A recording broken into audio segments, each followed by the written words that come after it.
Thank you, Rigo. Thank you. I would like to thank Rigo for sure, and Mark Johnson, and SF, San Francisco State, and everybody else who made it possible for my being here. After listening to it, I want to keep y'all have to be some diehard because y'all been sitting through it for a while, you know. Yeah, I appreciate that, you know. After listening to all of them, I get right off into what I need to do, but after listening to everybody, I guess one has to conclude that prisons are legal but immoral. And I say it again, prisons are legal but immoral. There's a difference between legality and morality. At one time I thought that when something was legal, that it was wholesome, that it was holy. You know, W-H-O-L-L-Y and H-O-L-L-Y. I thought it was the ultimate, you know, peace. But I found out that legality and morality does not shake hands. They're not friends. They do not meet, not as friendship. And when you consider the situation today with the prison, in what we have come to call the prison industrial complex, or prisons as a whole, you have to conclude that we may have to start refocusing our attention on the fact that prisons are a prescription, or is the prescription for slavery. I know you've heard this a lot of times, that slavery was never abolished. Well, when you consider all of the facts, the relevant facts here today, you have to conclude that slavery never was abolished. And if you think about the 13th Amendment, other documents leading up to the so-called quote abolition of slavery, you have to conclude that with the wording itself, that prison was never abolished. 13th Amendment say, what? Slavery nor involuntary servitude shall exist on these shores. And it goes on to say, except, you know, a person, one who has been duly convicted of a crime. How many people in the United States who have been duly convicted of a crime but are actually morally innocent? They're innocent of these crimes. Therefore, we have to look at the dehumanizing aspect of prisons just as much as we looked at the dehumanizing and the chattel aspect of slavery of old. Prisons, in effect, is slavery. It's slavery that they have managed to sell in a democracy to people who have been fooled by this same democracy into believing that they are in fact, that we in fact live in a democracy, that they in fact have democracy. Of course we have a system based on the principles of democracy, but do the people, democracy is a word, what is it, a Greek word? Demo, what does it mean? People, crassy, power? Democracy, people power. Where's the people power? The people have relinquished their power to the politicians or to a false democracy. The Black Panther Party say power to the people. When it says power to the people, it meant that. It meant power to the people, not to the politicians. You know, you relinquish your birthright, people.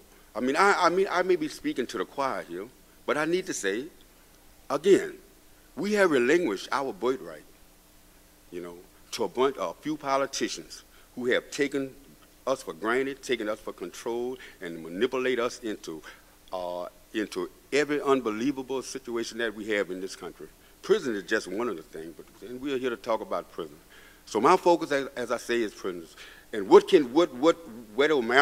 immorality comes in and comes in full bloom is when you have so many innocent people who were targeted by the system, mainly because they had the audacity to speak out against injustice.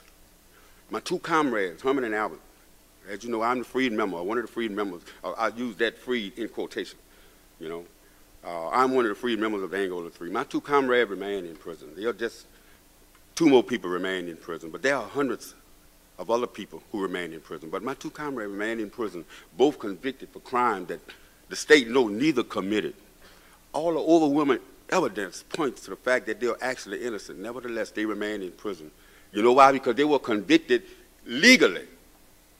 And if you were convicted legally of a crime in the United States or in America or anywhere in the world, then legality takes precedent over morality. And it doesn't matter whether you are innocent or whether you are guilty.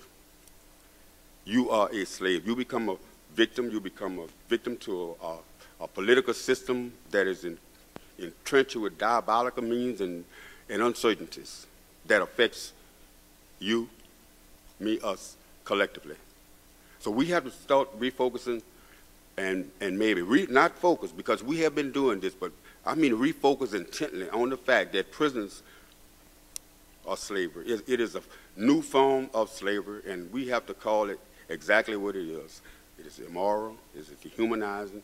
It allows a system to be created that impounds or enslaves or imprisons.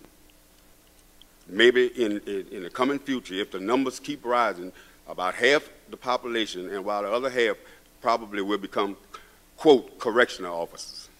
So we have to refocus our attention. I can reiterate and go over a lot of things that has been said here. I know you are tired, but I just wanted to make sure that we should refocus our attention big time on what prisons really are. And I think once we do this, and I think once the people realize that they have relinquished their birthright to a few politicians who really have no regards for them, once they realize this, I think they can they can change this system. There are some people out there speaking of change, but they don't talk about changing the prison system. If they don't talk about changing what has occurred, especially with the American injustice system, then they're not talking about change. They're not talking about change. The people need to take the power back. Once they take their power back, Mumio would not be in prison if the people had not relinquished their power to politicians. Angola III would not be in prison. Asada would not be in exile in Cuba. Marion Buck would not be in prison.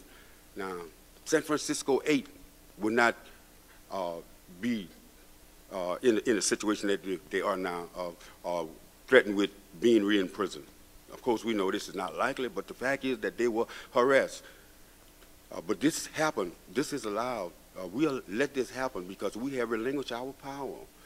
If we take our power back from the people, if we seize the power, seize the time to seize the power. Again, when the Black Panther Party said power to the people, it meant just that. It was not empty word. When it said power to the people, it meant power to all people. You have the power to change things. If you want to change things, ain't no politician gonna change nothing for you. The people changes. And you can change prison. You can abolish slavery. Thank you very much.